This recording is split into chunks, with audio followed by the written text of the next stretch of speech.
So I asked ChatGPT what are the 5 main values of music, and it gave me catchiness, emotional impact, creativity, production, and writing. So I decided to take those values and rate every single Death Grip song from 1 to 10 based on those values using AI. So as you can see, I asked the bot based on these 5 qualities, rate Death Grip's hacker from 1 to 10 for each individual quality. And it did. It did that for every song actually. So what I did, as you can see, is it took all of those and combined it into one big spreadsheet with every song and every album that they have. We're gonna go through it and see how AI would rank every album by Death Grips based on catchiness, emotional impact, and all the other values that I mentioned, as well as a total score at the end. Alright, for the first album, or mixtape should I say, we have Exmilitary, one of my personal favorites from Death Grips. And let's see, so for catchiness it gave it a 7.4, which is enough to put it in second place as the most catchy Death Grips album. Do I agree? I mean, it's not a bad take. Not a bad take at all. For emotional impact, it's going to give it a 7.6. Now, keep in mind the AI is pretty harsh, so that's why some ratings may be a little lower. Look, it's really harsh. So it thinks that Exmilitary is the most emotionally impactful Death Grips album, which I will maybe argue the Money Store is up there and Jenny Death possibly, but Exmilitary is not a bad shout at all. If we take a look here, it thinks I Want It, I Need It is the most emotionally impactful song on that project, giving it a 9, and that's fair. It's an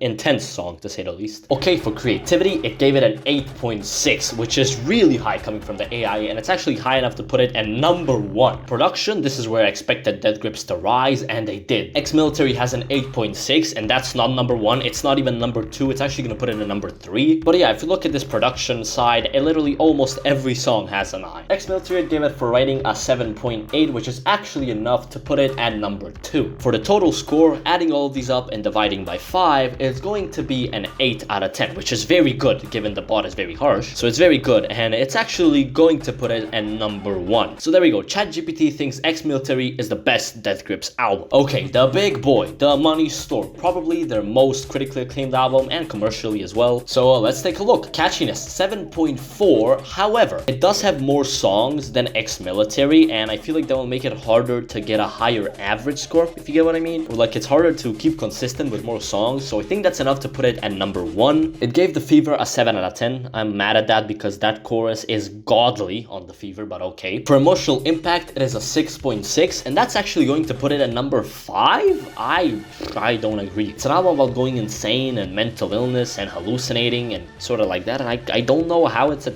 5th. I really don't know. Now, for creativity, it's at an 8.2, and it's actually tied with another album, so I didn't know what to do here. But since the bot generally enjoyed The Money Store more than that album, I decided to put its creativity above it. If that's fair, I don't know if it's fair, but I did it anyways. So it's going to rank at number 4, which isn't bad at all. I would say it's you could say you could agree with it. For production, the exact same thing happened. It was tied with a few albums, but since it generally enjoyed The Money Store more than those albums, I put it above them. So it's going to place at number 5 for production. I cannot agree. No, I think The Money Store needs to be higher in that aspect, but yeah, there we go. And for writing, The Money Store is going to rank at 5th. Again, I don't agree with that. I think it should be a lot higher. So for the total, The Money Store is going to have a 7.6, which is a bit worse than Exmilitary, but it's not actually a number 2. The bot put it at number 3, which is interesting, so stay tuned to see what's at number 2. Let's take a look at some of these ratings. Hacker, how is there not a 10 for production? Like, how? This bot does give out 10s, but it is kind of rare, so I can see how, but Hacker may be their best produced song, so I don't know how it's not a 10. Blackjack as well thinks the catchiness is a 6 out of 10. That's the least catchy song apparently. But yeah, again, on production, they kill it. Everything is 9s and 8s. Nothing is at a 7. So yeah, that's The Money Store. Alright, No Love Deep Web. As you can see, I did the colors here for the album as a pink. I think you can guess why. It has a 6.1 for catchiness, and it ranks it at number 6. I think that's fair. I don't think it's their most catchy album, so I can understand that. And if we take a look at some of these ratings, Little Boy has a 4, Artificial Death in the West has a 3, so yeah. Emotional impact, No Love Deep Web is at a 7.2, which is actually pretty high, and it's going to place it at number 2, right behind Exmilitary. Do I agree? No, I don't think so. I think the Money Store is more emotional impactful, first of all, but yeah, you know what? It is what it is. Creativity, it's going to be at an 8.2, and it was battling with the Money Store, but it lost due to the bot liking the Money Store more, so it's gonna be a number 5, and I think it definitely deserves to be top 5. It's one of their most creative records, so there you go. Production, it is at an 8.5, and it is going to place at number 6, so you can see how much this bot likes Death Grip's production. If you take a look at the production stats though, there is a 1-7, which is Lil Boy. This bot didn't like Lil Boy. It gave it a 4 for catchiness, it gave it a 7 for creativity, it gave it a 7 for production. I don't agree. I love that song, but there you go. And for writing, No Love Deep Whip is going to place at number 4, which is okay. I don't think that's that bad of a take. So for the total score, we have a 7.48, which is pretty decent, but it's actually going to put it at a 6. Yep, it's going to put it at 6th place. I don't agree. I would put it at top 4, but 6 isn't that bad, I guess. We of course have No Love on this album, and it liked that song. Of course it did. It gave it a 7 for catchiness, which I don't agree. I think that song is really catchy, but 9 for emotional impact, 8 for creativity, 9 for production, and 8 for writing. Let's move on to Government Plates, which is widely considered as the worst Death Grips album, and I would have to agree. Well, that's up for discussion, but okay, it's bottom 2, definitely. For catchiness, it's at a 5.9, which would put it at number 7. So yeah, it doesn't think it's catchy at all. If you take a look at these ratings, there's not a single song that's at an 8 out of 10, so there you go. For emotional impact, it is at a 6.2, which again is going to put it in 7th place. For creativity, it's at an 8.1, which will put it in 6th place. So far we don't have a category for it that's above a 6. For production, it's going to be at an 8.5, so it does still like the production. However, that still puts it at 7th. If you take a look at the production, it still likes it. There is 1-7 though, and that is when You Might Think He Loves You for your money, but he loves you for your pillbox hat, or whatever the name of that song is. I don't know how that song is a 7 for production wise. I think it's possibly a 10. And for writing, Government Plates is at a 7.3, which puts it at 6th. So yeah, it's not a big fan. Not a big fan at all. I will let you guys over here take a look at some of these ratings. I don't know why I didn't like You Might Think He Loves You. It gave it a 6 for emotional impact, and a 6 for catchiness, and a 7 for production. This Is Violence Now has a 4 for catchiness. Birds, which is one of my favorites of the album, has a 5 for catchiness, a 7 for emotional impact, a 7 for writing. Just all around, it didn't love this album. I know that most people don't like the second half, and I'm on that board as well, but it didn't even love the first half, so I don't know what's up with that. It did not like Government Plates. For the final score, it's going to be a 7.2, which puts it at 7th place. So it doesn't think it's the worst, but you will see what's the worst. So let's move on with the first half of the Powers That Be. I divided it into 2 albums because it is 2 albums. So now let's talk about the first half, and it did not like it, to say the least. Catchiness, 5.9, puts it at the lowest because it does have the least amount of songs compared to Government Plates. Emotional impact, it's at a 6, which puts it at the lowest, number 8. Creativity, 7.9, puts it at an 8. I don't understand that. It's like a collab album with Bjork. They sampled a lot of Bjork tracks. That's not creative to you, robot, I guess. Okay. Production, 8 out of 10. That's pretty good, but it is last when it comes to Death Grip's discography. Writing, 6.9, puts it in last. So far, it has been last in every single category. So I think you know where it's going. 6.94, and it's going to put it in last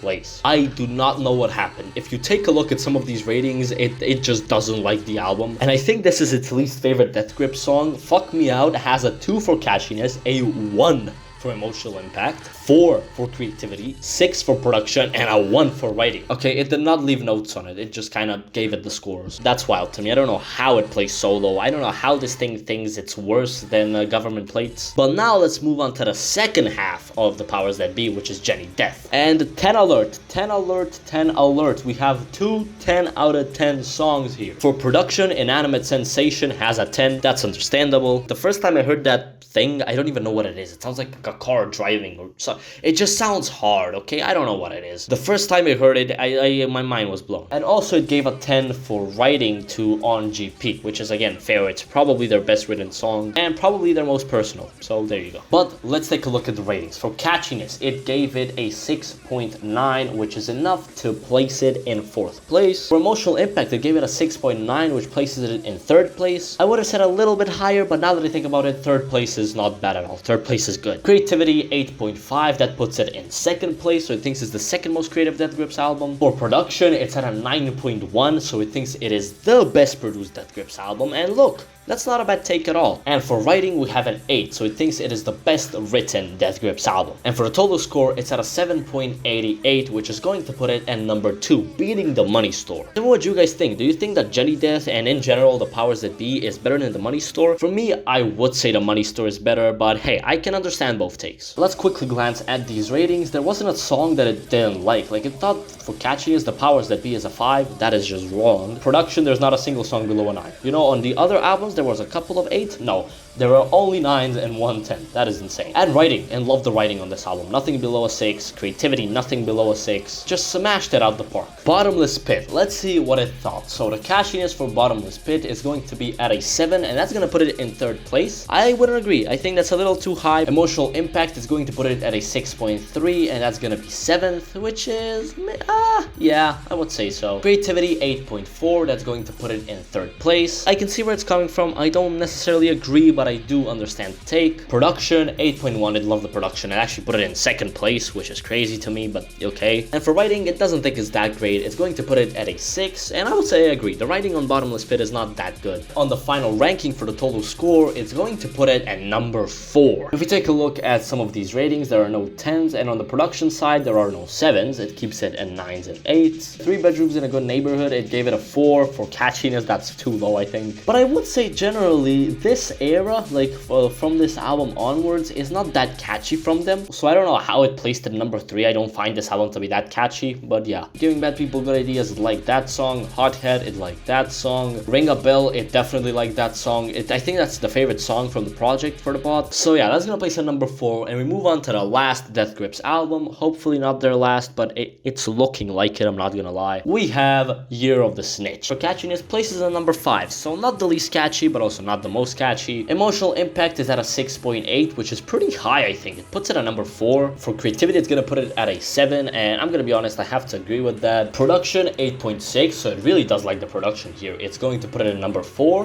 Writing, 7.5. It really likes the writing. It's gonna put it at number 3. Final rating is a 7.52, so only slightly worse than Bottomless Pit, putting it at number 5. Black Paint, which is one of my personal favorites from the album, it does like that song. It gave it a 9, 7, 8, 9, 7. The horn section, which is one of my favorites from this album, it just didn't want to give it a rating, I assume because it's an instrumental. It thinks it's a pretty good album, and it almost beat out Bottomless Pit, which I would have been mad if it did, but it didn't. So here is the final ranking for Death Grips albums, and number 1, it is Exmilitary, and number 2, it is Jenny Death, and number 3, it is The Money Store, and number 4, it is Bottomless Pit, and number 5, it's Year of the Snitch, and number 6, it's No Love Deep Web, and number 7, it's Government Plates, and last place, which still blows me away, is the first half of The Powers That Be, the people on the moon. But yeah, that is gonna be it for the AI's ranking. Tell me if you guys agree with it. Tell me, do you think the AI did a good job? I will soon be doing this myself, ranking every Death Grips album in my opinion, so stay tuned for that. And please make sure you like and subscribe. That will mean so much to me, as it'll help push my video and my channel into the YouTube algorithm. But yeah, I guess I'll